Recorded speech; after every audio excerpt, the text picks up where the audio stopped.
नमस्कार। आइए आज हम इस वीडियो के माध्यम से आओ करें और सीखें। देखिए विषय गणित की हमें दक्षता उन्नयन वर्कबुक देखिए इस प्रकार से प्रदान की गई है, आप देख सकते हैं। देखिए यह workbook mathematics workbook for students सत्र 2023-24 इस प्रकार से हमें यह नई बुक प्रदान की गई है, आप देख सकते हैं। इसमें अलग अलग समूह के लिए अभ्यास दिए गए हैं। इन अभ्यासों को, इन वर्कशीटों को हम आसानी से कंप्लीट कर सकते हैं गतिविधि के माध्यम से। तो देखिए यहाँ दिया है, आओ करें और सीखें। वर्कशीट क्रमांक है 13, जिसमें दिया है गतिविधि का नाम है अनुमान लगाओ नाप कर बताओ।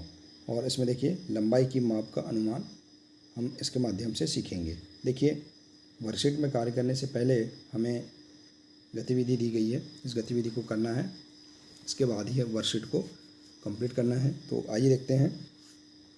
देखिए यदि आप इसी प्रकार से इसके आगे की अन्य सभी वर्कशीटों को आप समझना चाहते हैं, हल करना चाहते हैं, तो आप हमारे इस चैनल से जुड़े रहिए। इस चैनल को सब्सक्राइब अवश्य कर लें, साथ ही बेल आइकन को प्रेस जरूर कर लें, ताकि आने वाले नए वीडियो सबसे पहले आप तक पहुँचते रहेंगे। तो आइए देखते हैं, आओ करें और सीखें वर्कशीट क्रमांक 13। इसमें गतिविधि दी गई है, अनुमान लगाओ नाप कर बताओ। देखिए आप देख सकते हैं किस प्रकार से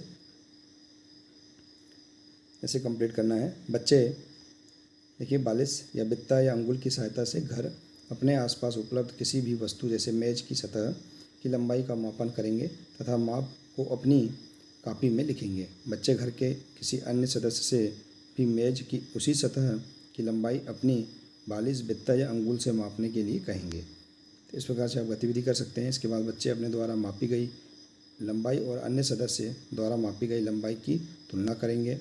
इसके बाद बच्चे के बालिश या बित्ता अंगुल और अन्य सदस्य के बालिश या बित्ता अंगुल के आकार में अंतर होने के कारण मापी गई वस्तु की लंबाई में भी अंतर स्वाभाविक है। इस गतिविधि के जरिए बच्चे मापन की मानक इकाइयों की आवश्यकता क्यों होती है कि समझ को विकसित कर पाएंगे। तो देखिए बच्चे इसी प्रकार घर में उपलब्ध विभिन्न वस्तुओं की लंबाई चौड़ाई का मापन भी कर पाएंगे। तो इस प्रकार से हम यहाँ पर इस गतिविधि को पहले कर लेंगे। इसके बाद इस वर्कशीट पर हम कार्य करेंगे। जैसे कि देखिए लंबाई नापिए एवं लिखिए। देखिए यहाँ दिया है पेंसिल की लंबाई खालिस्तान अंगुल। तो देखिए आपको पेंसिल की लंबाई अंगुल की से माप कर बताना है। मान लीजिए यदि पेंसिल की लंबाई 10 है तो आप 10 अंगुल लिख देंगे।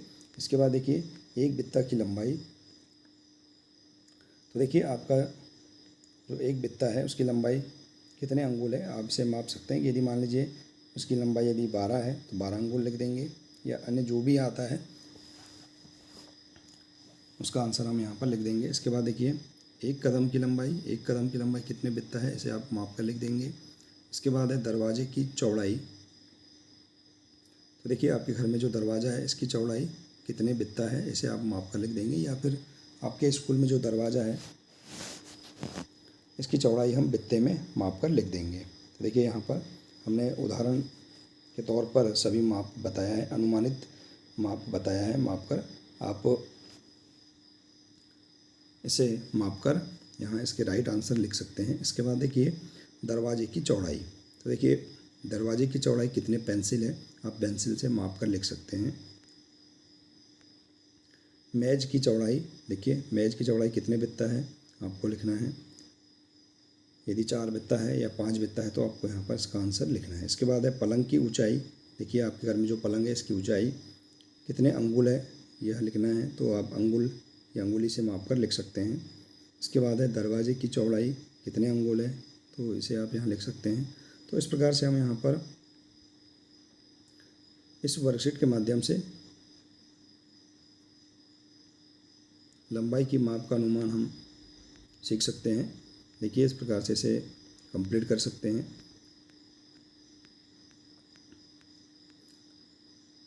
आप अपने अनुसार इसके आंसर लिख सकते हैं। इसके बाद है देखिए लंबाई, इसी के आगे है मेज की ऊंचाई। यदि 5 बित्ता है तो 5 बित्ता लिख देंगे। आप माप कर सही सही यहाँ पर आंसर लिखेंगे। इसके बाद है किसी पुस्तक की लंबाई। देखिए यदि किसी पुस्तक की लंबाई यदि 5 अंगुल है तो 5 अंगुल लिख देंगे। इसके बाद है उसी पुस्तक की चौड़ाई मान लीजिए 10 अंगुल है तो 10 अंगुल लिख देंगे। इसके बाद मेज की चौड़ाई कितने पेंसिल है आप माप कर यहाँ आंसर लिख देंगे। इसके बाद है मेज की ऊंचाई, मेज की ऊंचाई कितने पेंसिल है इसे भी आप माप कर लिख देंगे। पलंग की ऊंचाई कितने पेंसिल है, आपके घर में जो पलंग है इसकी ऊंचाई कितने पेंसिल है इसे आप लिख देंगे। इसके बाद है दो दीवारों के बीच की दूरी कितने कदम है इसे आप नाम माप कर लिख देंगे। तो इस प्रकार से आप इस वर्कशीट को आसानी से पूर्ण कर सकते हैं। इसके बाद देखिए आइए देखते हैं अगली वर्कशीट है आओ करें और सीखें वर्कशीट क्रमांक 14। इसमें भी दिया है देखिए अनुमान लगाइए नाप कर बताओ। तो देखो अनुमान लगाओ नाप कर बताओ, इसके माध्यम से हम सीखेंगे लंबाई की माप का अनुमान।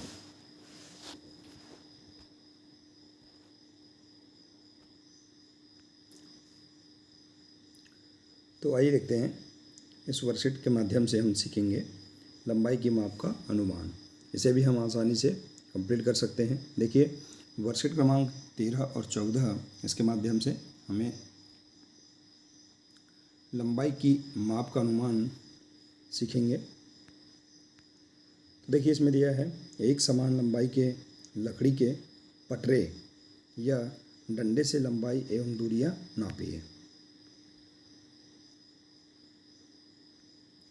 तो देख सकते हैं आप यहाँ पर इस प्रकार से डंडे से आपको दूरी मापना है। जैसे कक्षा कक्ष की लंबाई अनुमानित माप देखिए लकड़ी का डंडे से, यदि मान लीजिए अनुमानित आप अंदाज़ा लगा के बता सकते हैं, यदि 5 डंडे हैं तो आप यहाँ 5 लिख देंगे। और वास्तविक जब उसे हम मापेंगे यदि मान लीजिए 6 डंडे आता है तो आप इसे यहाँ पर 6 लिख देंगे। इसके बाद देखिए अनुमानित में देखिए हम अंदाज़ा लगा कर बता सकते हैं कितना हो सकता है, और हम उसे रियली वास्तविक रूप से हम मापेंगे तो जो भी माप आएगी उसे हम यहाँ पर लिख देंगे। कक्षा कक्ष की चौड़ाई जैसे कि देखिए अनुमानित है 4 डंडे, और यदि हम वास्तविक रूप से मापते हैं यदि 5 है तो 5 लिख देंगे। इसके बाद है शाला के खेल के मैदान की लंबाई, देखिए आप अनुमानित बता सकते हैं कि यदि 30 डंडे हो सकता है, और वास्तविक रूप से यदि हम मापने पर 40 डंडे होगा तो हम इस प्रकार से लिख देंगे। इसके बाद शाला के खेल के मैदान की चौड़ाई भी हम इसी प्रकार से लिख देंगे, अनुमानित लंबाई और वास्तविक लंबाई। कक्षा कक्ष के दरवाजे की चौड़ाई यदि 2 डंडे हैं तो आप 2 डंडे लिख देंगे अनुमानित, और मापने पर यदि इतना आ रहा है तो आप इसे लिख सकते हैं। इसके बाद देखिए कक्षा कक्ष में बोर्ड की लंबाई यदि 1 डंडा है अनुमानित, और यदि उसे मापने पर वास्तविक रूप से 1.5 अर्थात 1.5 डंडे आता है तो अब जो भी आता है यहाँ पर जो माप आती है वास्तविक रूप से उसे आप लिख देंगे। इसके बाद देखिए इसी के आगे है कूदने वाली रस्सी की लंबाई। आप कूदने वाली जो रस्सी है उसकी लंबाई अनुमानित बता सकते हैं कि यदि 1 डंडा होगा तो 1 लिख सकते हैं। इसके बाद वास्तविक रूप से मापने पर जो भी आंसर आएगा उसे आप लिख देंगे। इसके बाद है अपने घर के आंगन की लंबाई, यदि मान लीजिए 6 डंडे अनुमानित है और उसे वास्तविक रूप से मापने पर यदि 8 डंडे हैं तो आप इस प्रकार से लिख देंगे। अपने घर के आंगन की चौड़ाई आप डंडे से मापकर लिख सकते हैं। इसके बाद है कक्षा कक्ष में रखे टेबल या मेज की लंबाई, यदि मान लीजिए टेबल या मेज की लंबाई 1 डंडा है अनुमानित तो 1 लिख देंगे, और वास्तविक रूप से यदि 1.5 डंडे हैं तो आप 1.5 लिख देंगे, या 2 है तो 2 लिख देंगे। इसके बाद है मैदान में खड़े 2 बच्चों के बीच की दूरी, यदि अनुमानित 5 डंडे हैं।